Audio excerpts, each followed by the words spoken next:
You can't eat my ribbon. That's not good for you. What are you eating my ribbon for, huh, baby? Huh? What are you eating my ribbon for, huh? It is our hope to never see another photo like this again. The cat got my ribbon, guys. My typewriter ribbon.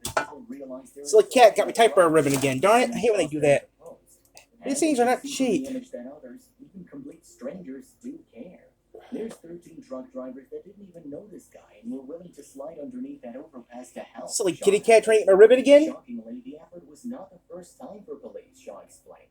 And showing the kind of people truck drivers are, he added, "We've never ever had a truck driver turn us down.